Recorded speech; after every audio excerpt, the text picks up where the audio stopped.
Hey Scorpio, welcome to your reading. It's Empress Rose here, and these are general readings. So we take what works and we leave what doesn't. And if I don't catch your wavelength or storyline on this reading, then you are welcome to go check your other major placements. I realize that sentence could have gone someplace else, but it's just to, check your other major placements. And we're back in, I'm back home, back in my normal environment here. All right, what do we have for Scorpio? I like that one. Anything else for Scorpio? Oh my God, another favorite. Oh my gosh. Okay, now we've got a lot for Scorpio. We're done. What? How? Yeah, okay, I can see that. Okay, so we've stranded here. This card's been very popular lately, but I think it's the way a lot of things are going right now. So you started out with a lot of enthusiasm, a lot of excitement. You were going to be captain of this ship. I like it because it's 44, and then we also have 45 here. And to me, those are special numbers, so maybe they are to you too. So anyway, he was young, more enthusiasm than experience, didn't quite know what he was doing. We don't know how he got here. Was it natural causes, or was it his own poor skill? It's hard to imagine how just being a bad sailor and not knowing everything gets you up in a tree. So I think it was like an act of God sort of thing. And he's up here, and but maybe more expertise in sailing would have helped him avoid getting stuck in the tree, because it kind of sounds like this big thing happened in the world. A big flood, and he got stuck. Doesn't know what to do now, doesn't know how to get out of the situation, a little bit embarrassed, but Spirit's here saying it sees that you're in this stuck situation. You don't know how you're going to get out. You may have to, cut your losses and move on here, or you may just so you're feeling a little stranded, a little stuck, a little trapped in some sort of weird environment that maybe you got up there that maybe you didn't quite know what you were doing. I mean, the good thing about this situation is when you hit the books to study sailing next time, you're going to pay a hell of a lot more attention to what's going on here. So you're learning. It just happens to be a little embarrassing, and right now you're feeling a little stuck and a little bit like what's going on. But what's going on is we've got new directions. So you had a plan and it fell apart and it's not working anymore, which is kind of what this is. So, but everyone here is panicking, freaking out a little bit. But what you did was you grabbed one of these seeds. So see, this was never actually meant to last. It was never actually built to last, never actually meant to be seaworthy, airworthy. It looks like in both of these, you were trying to go somewhere, you're trying to get somewhere, but your transportation just did not work out, isn't working. So this it looked like an opportunity, much like this. These cards belong together here. So this looked like an opportunity. It looked great. It looked like a balloon, like you were going to make some decisions and go somewhere. And then sort of Spirit just blew, the wind blew, which you were hoping for. You wanted the wind to blow because that's how you get someplace in an air balloon. It was a good idea, and it looked good on paper. It made a lot of sense. But then when Spirit came and started to blow this, we realized that it wasn't actually a balloon at all, and it wasn't meant to last. It wasn't built to last. You grabbed on to a secondary idea that came out of the explosion of this idea. And this now is a seed, and this now you're going to be able to go somewhere with this, and it has potential. Is it guaranteed to bloom and blossom? No, but it has way more potential than this ever did. This only looked like a good idea. This actually is doing what nature intended. It is structurally sound, and it will go somewhere. It was just maybe a decision you made in a bit of a panic, but it looks good. So then we also have this rose garden here. This is about protecting garden. Garden literally means guarded ground that you guard, and you put like a wall around it, a walled ground, and you guard it from outside forces. So this is something beautiful that you're here to blossom into. You're here to bring your roses. We're all here to blossom and to bring our flowers and our roses into the world, and to give the world our the gifts that we were given to come here with, right? So this rose here, it's blooming, it's blossoming, but we've got to have some thorns. We have to guard it. And so it's like you have an inner child, an inner infant, right? Not a foreign concept, that isn't. But it's like you have a little newborn baby inside of you almost all of the time. And your job is to ferociously guard it like a mama bear. Like, you're supposed to guard don't let other people come chomping in. Don't let other people do this. So this is about developing self-defense. Becoming something and needing to protect that thing, and developing some self-defense with these thorns here, so that the deer don't come in and just chomp your garden to the ground every evening, and no one ever gets to see your roses. You got to defend that. So maybe it's this idea that you jumped on, and these guys are like, "What the fuck are you doing? Oh my God, that's not a balloon either." And you're like, "Yeah, it's not a balloon, but it's better than this thing." So you might need to defend your idea, defend this new direction you're heading in, because there might be people around you that don't understand it and might be chomping it down a bit. Here, you might not actually have grabbed onto something yet. When you do, you're going to have to defend it, that choice and that decision, because this is deep listening. I think you're listening for opportunities. Again, we have this top hat here, but here it's clouding his vision. He can't see through the smart ideas, and I love a smart idea. I'm not dissing smarts or ideas, but it's just a time of not trusting in your intellect completely. I mean, right? Because your intellect is part of the gifts that we have here given to sort things out. But there's also intuition. There's also another way of knowing some things. And this, if we're a little too logical, it can send us astray. So this right now, we have two cards about de-emphasizing the intellect, emphasized here by these hats. And his hat is over his eyes. So his intellect may actually be causing a lack of vision. But this is getting into a deep internal space, a deep listening. It's lullaby, and it reminds me of meditation and getting in touch with that inner quiet. So we all do have, our natural state is peace, but if you can think of yourself as like soda pop, and the liquid is peace, and then you have sort of this anxiety that bubbles up. But we don't say soda pop is like, it's just air. It's not. It's water. It's liquid. And then, so this is part of it, is these bubbles come up, but they're just bubbles of anxiety, right? So if you can focus more on the water inside of you and the deep peace, and listen to that deep peace and listen to that intuition, it's very quiet right now. I mean, we've got some sort of intellectual issue that's, but your intuition is very quiet, represented by this crescent moon, self-reflection, not looking at the obvious, but listening to your inner voice, and that is best accomplished by becoming quieter than that quiet inner voice that we have. And then we have, I like this one so much. We have the journey, and this references the beginning. This has another card later on in the deck about they've been together for decades. So this is referencing the beginning of a long journey together. And the older one is my dear friend. So they've grown up together, they've grown together, and they're still haven't been together every step of the way, but have been together and committed to each other. So this is a commitment to a new beginning. This could be a relationship. This could also be a work situation.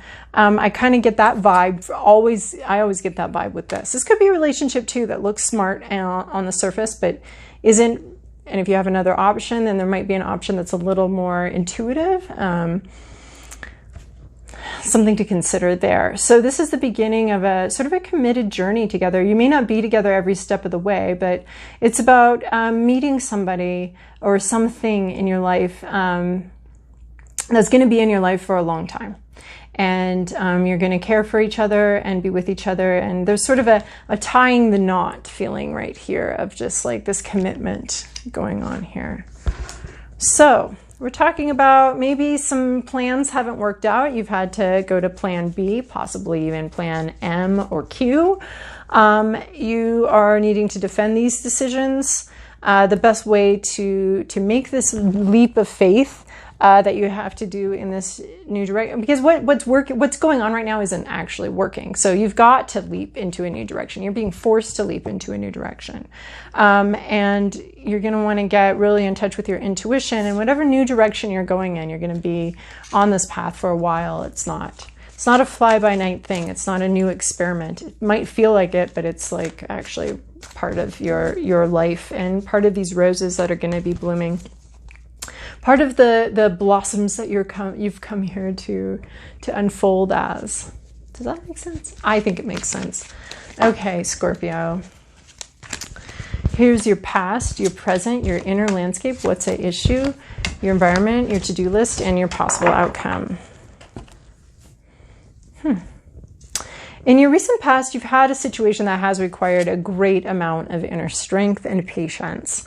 So this is balancing out the feminine and the masculine aspects of yourself. This is something that maybe almost always requires some level of patience.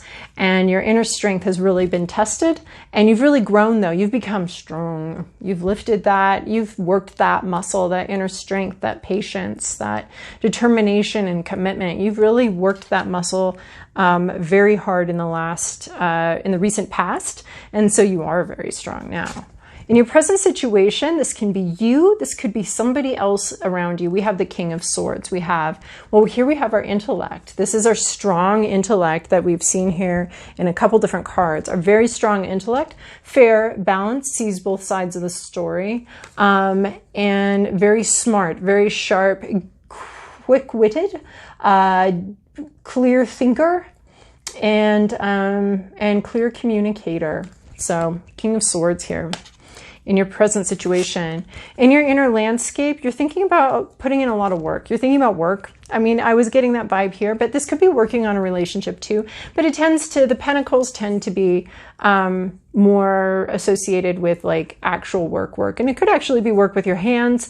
You're very focused. You're very focused on money, on making money, on building your financial profile, perhaps. On work, on making something. You're very focused and enthralled by it. It's not boring to you. It's interesting. So that's interesting because the pentacles are so physical and this is in your inner landscape. So this is talking about either wanting to work, wanting more work, or just that level of focus on working on something. I mean, there's a lot, this huge leap, this jump from something that didn't work out to something that is more promising. That kind of leap of faith is going to involve a lot of hard work. So you might be worried about the hard work ahead, or you might be hopeful that you get some hard work and you can do that. What's at issue here is this Knight of Wands. So normally in the upright, this would be sort of a renewal of spirit. This would be a fresh new beginning being offered to you, inspiring, exciting, creative. But we're taking it in the reverse. So this could be so it's the Knight of Wands gone wrong, and the Knight of Wands gone wrong can go bad, can go wrong in two different ways. One is being very flippant and being very not serious, not just like someone just hitting on you because they want to, because they feel like, not that they want to actually see you, they're just having a good time, player energy, that kind of thing. It can also be just not feeling inspired, not feeling a fresh new beginning, not feeling a sense of renewal, not being inspired. Like, it's like this new beginning is supposed to come in, but you might not be seeing it, you might not be experiencing it, it might be hidden from you right now, you might not be at this yet, where you've grabbed on to this new opportunity yet. So that could be what's going on, is just not seeing the new opportunity come in that you were expecting and hoping and really thinking should come in. In your environment, we have a Queen of Pentacles. Oh my gosh. Okay, so we've got some pentacles and we've got a king and queen here. So we do have, and this can be either gender, but she's focused on her money and she's focused on her work and she's focused on what's hers in this world and in her life. And I get that a little bit of this, of focusing on what you're doing. So, but this is in your environment. So there's somebody in your environment, a friend, a colleague, a lover, a sibling, a therapist, someone like that, who's very focused on the physical and very focused on what they need. It could be a professor with college or something like that. But there's a very much looking at what's yours, but what's hers. Who is this queen? And gender doesn't necessarily matter. So it's just a person in your life who's very focused on their work and their physical life, their home, perhaps, their money, what they've earned, what they've grown themselves. Your to-do list, the energy you're supposed to come into. Now, this is kind of interesting because, okay, the energy you're supposed to come into is this curiosity about a Page of Cups, which I consider actually meditation energy, because curiosity about our emotions and our feelings. So oftentimes meditation can be perceived as forcing ourselves to be calm, be calm, be calm, be calm, be focused, be calm, be focused, be calm. But another way to and there's thousands of ways to meditate and thousands of ways to, like, I don't know, go different places. Like a long time ago, someone was like, "You're meditating wrong," and I'm like,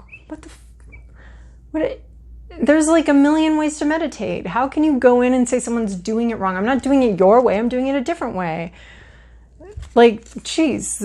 So there's just this paying attention to yourself. And I did used to be like, you have to be very calm, but that was part of my path. So it's fine to go through that, and it's fine to go through that, and it will lead you down other paths and sort you out. So, but this is the type of meditation where you're like, paying attention to the feelings that rise up and to your feelings. And that's what this lullaby card is, paying attention to your feelings and your intuition and whatever rises up. And she's a little surprised by what rises up, but she's curious about it. So you might have like feelings or something that are just kind of new to you and you weren't expecting, and they're a little bit strange. I mean, this would be a very strange experience, having to leap off of that. What you expected was this. This is what you didn't expect, but you needed to take that leap, or you will need to take that leap. So, so this is delving into and growing very curious about how you feel about the unexpected, about some unexpected arrival in your life, and how do you feel about it? She's not, there is some emotional tumult here, but she's not scared of it. She's facing it. She's asking questions of it. Why are these emotions here? Why is this fish in my emotional cup? What do I have in my emotional cup? In my heart right now, I feel something very surprising. What is that thing, and why is that there? And it always works better when we're in our heart space and feeling whatever comes up, and then using our mind to figure out what it means. It does not work very well when we decide how we should feel about a situation and then feel that way and force our feelings to do that. Feelings are information, just like any other senses. That'd be like saying, like, this water or tea needs to taste good. And it's going to taste good, whether it tastes good or not, because my mind wants it to taste good. I know that tea tastes good. Iced tea tastes good. So you have to, like, no. You feel, does this iced tea taste good? And then if it doesn't, what can I do about it? And if it does, that's cool. How do I make that? So you're listening to those emotions. You're getting information from those emotions. You're not dictating your emotions, but you're listening to them. And that's what this reading in two places is calling you to do, is to listen to those emotions and try to get curious about them, understand them. Where are they coming from? What are they about? We're not judging them at all. She's not judging this fish. She's curious about this fish. We're not saying I shouldn't feel that way. I should feel this way. No. That's not how emotions work at all. So possible outcome here is the artist. So we're paying very close attention, again, to our world and what's in it. And we're bringing our own voice and our own creativity to this world. So we're paying very close attention to reality, and we're bringing our own interpretations to it. We're bringing our gifts and combining them with reality. So a lot of this thing of just like, you've got this rose, you've got this thing you're here to do, and you need to be working on it and bringing your gifts out into the world and making sure you're paying attention. It looks like you've learned a lot. And yeah, just be paying close attention to your emotions and your feelings this week. Whenever you find this, that's your message. All right, Scorpio, I hope that this was helpful for you. Thank you so much for your likes, comments, and subscribes. They are encouraging for me, and they also help raise the visibility of the channel for other people. So thank you very much, and I hope you have a great week.